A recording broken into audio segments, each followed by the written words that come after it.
You've probably heard the saying, in a gold rush, sell shovels. It's typically meant as good business advice, but in YouTube, it's becoming a bit of a criticism for creators. People are starting to throw it around like, oh, you don't do this yourself, or you don't know how to do it yourself, or you can't succeed at doing what you're talking about, therefore, you're just teaching other people how to do it. And there is an element of truth to some of that, but it's typically not in the act of quote unquote selling the shovel. It's technically stopping there or even stopping short of selling the shovel. Lately, I've been talking a lot about the hybrid community model, and if you'll indulge me carrying this metaphor a little bit further, I'd like to explain why selling the shovel is a key part of the hybrid community. So the metaphor is rooted in a little bit of history. In the California gold rush, a lot of the people who made more money than the people who were searching for gold are the people that were selling the shovels and the mining supplies to all the people that were rushing out to the location in order to strike gold and get rich. In today's world, that's your course sellers, your gurus, and even your SaaS or technology companies, which is why you see a lot of this in the AI space or the online course space, which draws a lot of the criticism. And much of the criticism comes from the idea that you're just selling the shovel, you're not helping people actually succeed, or before that, you're just hyping people up to buy the shovel from you to go out and dig for something that might not even be there. That's where I think some of the justified criticism comes in. It's if you're not doing it from a place of authenticity and honesty and integrity, sure, that side, absolutely, they deserve the criticism. But I think a lot of people who don't deserve the criticism are the people who are genuinely trying to be helpful.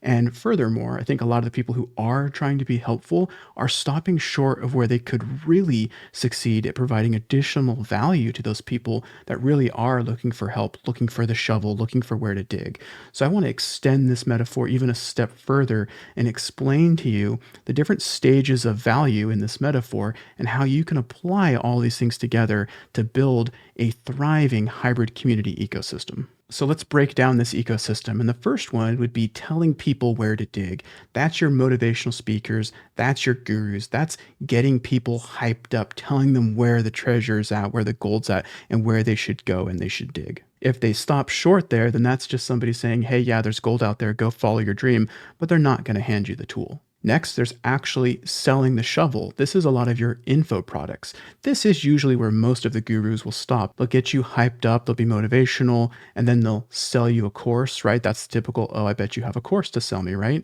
This is where additional criticism gets drawn because they'll sell you a course that may or may not be any good, but then they'll stop there and they won't go any further. And it's typically paired with the dishonesty we talked about before.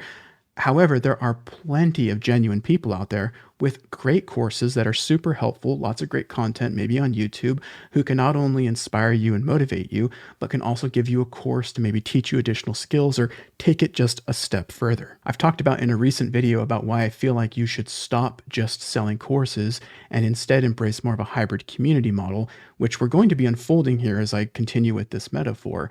But stopping there is the problem. There's nothing wrong with being motivational and saying, hey, there's gold out there, and there's nothing wrong with selling them a shovel and giving them a course and teaching them how to go do a thing. But if you're finding that you're doing that in your business and you're not seeing the results that you need, indulge me carrying this metaphor just a little bit further. So in addition of telling people there's gold in them hills and selling them the shovel, there's value in teaching them how to dig, teaching them how to use the supplies, teaching them how to even build their own shovel. This is where creators like myself typically play a lot in our sandbox. We create tutorials. So this is the tutorial space typically found on YouTube. And while the step-by-step teaching can be extremely helpful, it's often limited by, well, what do I do next? And so there's this void that's left as somebody reaches the end of a YouTube video and is still a little bit confused, or reaches the end of a tutorial and is just a little bit confused on what to do next, or if they're getting started the right way. And there's this little gap that's missing. Here, you're not just selling them a course, you're guiding them to a solution with them and helping them not only build the shovel, learn how to dig, but actually start digging. This is where you typically see a massive increase in results because the person's actually being taken to where they can get the solution or the result that they're looking for. Now, a lot of people are phenomenal coaches, but oftentimes I hear, I'm trying to grow my coaching business. I don't know how to get customers.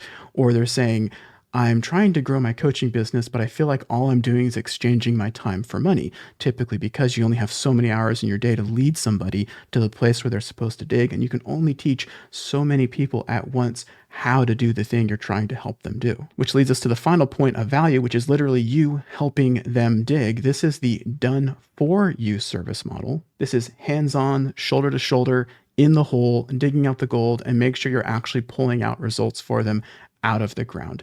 And that's technically the pinnacle of I don't have time to serve enough people because I'm literally in the trenches with one person at a time. So as I've extended that metaphor out now to the 5 stages of value that are kind of involved with it and likened it to today's kind of business model and practices, you can see how individually all of these have problems.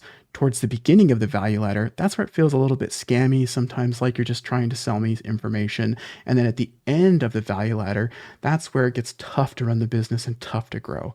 But when you combine all 5 things together into what I've literally talked about as the hybrid community, that's where both sides start to see the results that they're looking for. If you haven't yet watched my video all about hybrid communities, it's the same video where I talk about stopping selling courses, then I definitely recommend you check it out. I'll link it down below in the description as well as at the end of the video.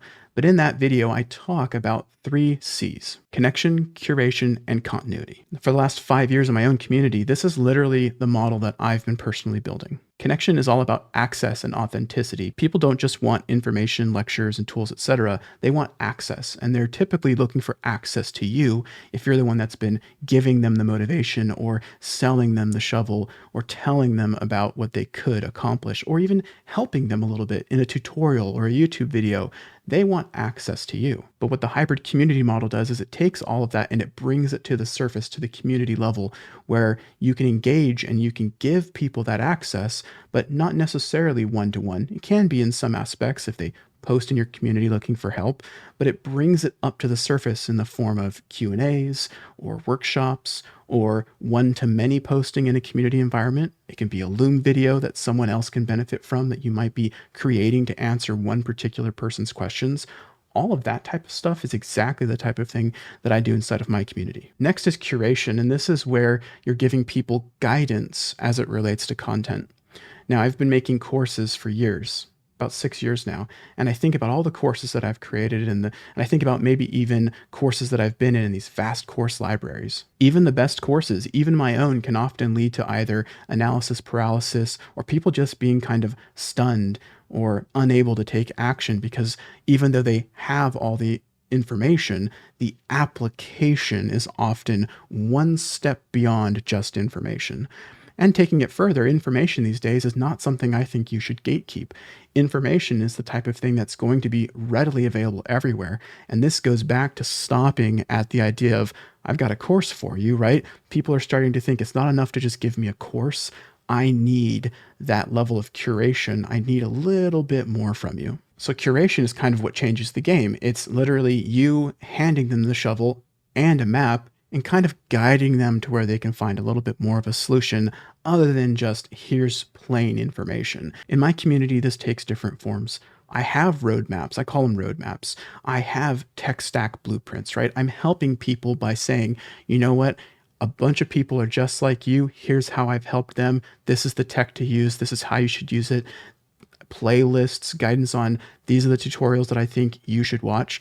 But this also takes one step further where I'm regularly holding live workshops. People can join. We go deeper into specific features on tech tools. It also takes the form of somebody posting in the community and saying, hey, I'm stuck. I've watched this content, but I'm looking for X, Y, and Z. What should I do next? And that's where I say to them, oh, I've got this tutorial you might have missed. Or I say, you know what? Great question, great insight. Let me record a quick video for you to help you bridge the gap in your knowledge or give you the little accelerant that you need in order to be able to go off and do this thing on your own. When you curate for your members, you save them time, you reduce their overwhelm, and you increase their implementation. Next is the idea of continuity, where learning and participating in the community is never something that becomes obsolete, like finishing a course and reaching the end and then thinking, now what? Inside of a hybrid community, the continuity helps the engagement evolve alongside the members and the rest of the community. I think continuity is such a big part because even some of the things that I've just talked about are part of continuity. That person asking questions about what should I do next, that's you providing an answer to them that may evolve somebody else's understanding, which creates further engagement for them. They might join an office hour, post an additional question. The learning for everybody evolves and increases, whereas just a single course that's static, maybe that has a place for people to ask questions, feels much less engaging, and the continuity of learning eventually stops in a course environment or even a live accelerator. It eventually reaches an end. But in a hybrid community, it's constantly ongoing. Even if you have courses, which I do in my own community, I have courses that are readily available to people. I don't gatekeep that knowledge. I used to worry that some of the content in my courses is the exact same content that I might share in some ways on a YouTube tutorial. I actually get that question a lot from people saying, I don't know what to put in my course, or I don't know what to put on YouTube. I'm worried I'm giving too much away for free. The problem is, if your product is just purely knowledge, your business is basically built on borrowed time because that knowledge will be out there if it's not already. The goal with continuity is to create more than a one and done interaction. So when you overlap connection, curation, and continuity, that's the hybrid community model. And that's where you're doing more than just telling someone, hey, you should go search for gold in the hills. That's more than just saying, here's a shovel, good luck. It's more than just saying, oh, are you interested in learning how to dig to go find gold? Here's how to dig. It's literally helping them from the start of their journey, the inception of the idea of a journey, all the way through to the results. And all of that can take place in a reasonably scalable hybrid community. So the next time you hear somebody say, oh, all you're doing is selling shovels, remember that that's not necessarily a bad thing. It's just that stopping there is a little bit underserving your audience when you could be providing them additional value. So if you really want people to succeed, and I would say if you really want your business to succeed at a level that I truly believe is greater than any one of these points of value by themselves, consider the hybrid community model. And if you're interested in learning more about hybrid communities, I've mentioned a couple videos, definitely check out this one right here. It's all about what I talked about of stopping selling courses. I go into a little bit more detail about the 3 C's. And I also have this video over here that goes into detail about how to build a value ladder for a hybrid community.